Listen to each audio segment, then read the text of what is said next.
जी की शिकागो की स्पीच की यही तारीख थी 11 सितंबर 1893।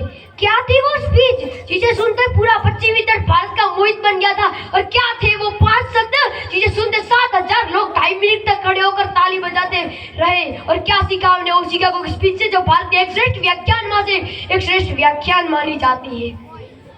मेरे लिए 9/11 का मतलब है नरेंद्र। आपके लिए, पूरे भारत के लिए सिर्फ इसका मतलब नरेंद्र ही होना चाहिए। नरेंद्र नाथ दत्त, जिसे पूरी दुनिया स्वामी विवेकानंद के नाम से जानती है और याद करती है। हमें 9/11 क्यों याद रखना चाहिए? क्योंकि उस दिन एक भगवा वस्त्रधारी ने पश्चिमी सूट बूट वाले इंसानों को एक बोना साबित कर दिया था। हमें 9/11 क्यों याद रखना चाहिए? क्योंकि इस दिन भारत फिर से एक बार गुरु रूप में स्थापित हो गया था। आज से लेकर हम 9/11 न्यू ईयर के लिए नहीं, शिकागो स्पीच के लिए याद करेंगे। आज से लेकर हम 9/11 सिद्धांत के लिए नहीं, विश्व शांति के लिए याद करेंगे। आज से लेकर हम 9/11 आतंकवाद के लिए नहीं, सनातन संवाद के लिए याद करेंगे। और आज से लेकर हम 9/11 लादेन के लिए नहीं, नरेंद्र नाथ दास के लिए याद करेंगे। तारीख 11 सितंबर 1893, जगह अमेरिका के तट पर बसा हुआ घनी आबादी वाला शहर। अवसर विश्व धर्म संसद। मौका तो था धर्म पर विचार विवाद करने का, लेकिन दूसरों को छोटा और खुद को बड़े समझने वाले पश्चिमी संस्कृति सैकड़ों विद्वानों के बीच स्वामी जी का मजाक उड़ा रहे थे। स्वामी जी के कपड़े उनसे मेल नहीं खा रहे थे, गदकाठी भी कुछ खास नहीं थी। भारत को तीसरी दुनिया कहने वाले, सपेरे को देश कहने वाले मन ही मन में हंस रहे थे कि बड़ी बड़ी बातें करता है भारत, बात बात पर उपनिषद और वेद खोलकर बैठ जाता है। खुद को प्राचीन सभ्यता कहता है भारत, और जब बात मुकाबले की आई तो पीछे हट गया, एक लकड़ी के सिपाही को जंग लड़ने भेज दिया। ये तो हमारी चरखी पहनी तलवार का भी काम नहीं सह पाएगा, चटक जाएगा।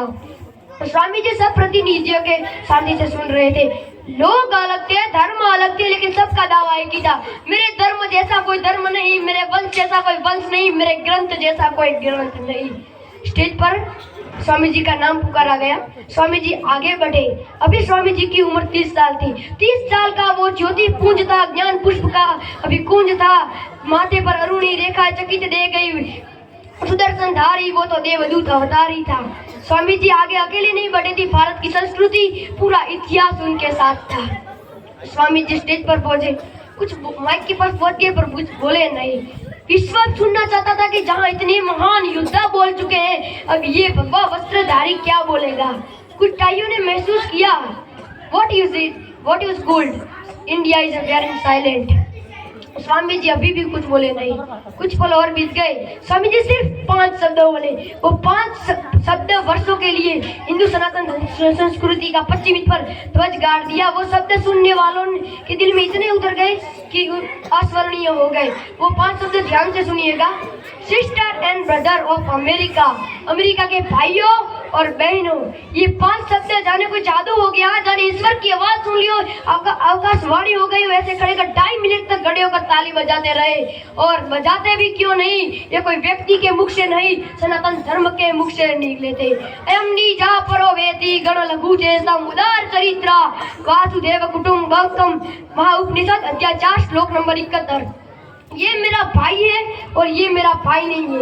ये छोटे दिल वालों के गणना है, बड़े दिल वालों के लिए तो पूरी धरती उनका परिवार है। पश्चिमी समाज वाले जब कल्चर शॉक हो गए, जब एक हजारों मील से दूर आया हुआ, जिससे न रक्त का संबंध है, न भाव का, न भाषा का, न संस्कार का, वो कैसे भाई बहन के नाम से उपकार सकता है।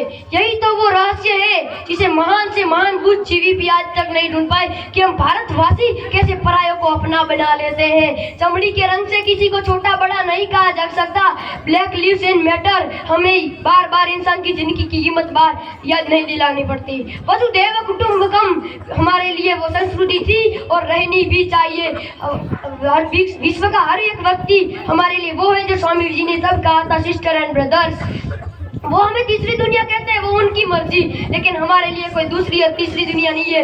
एक ही दुनिया है जिसमें सब सिमट कर आ जाते, काले गोरे बड़े छोटे, गरीब अमीर, पेड़ पौधे समुद्र नदियां सब सिमट कर आ जाते हैं। आखिर में एक शायरी कहूंगा, हमें ना काले गोरे का भेद आता, हमें न काले गोरे का भेद आता, हम हर दिल से नाता छोड़ना आता, भले कुछ ना आता हमें प्यार निभाना आता। किसी ने तो देश जीते, हमने तो दिल जीते हैं। चाहे राम है अभी नर में, सीता है नारी में। इतनी ममता नदियों को भी जहाँ माँ कहकर पुकारते हैं। इंसान तो ये इंसान, यहाँ तो पत्थर भी पूजे जाते हैं। मैंने इस धरती पर जन्म लिया ये सोचकर इकराता हूँ, भारत का रहने वाला हूँ। भारत की बात सुना दो। जय हिंद, जय भारत।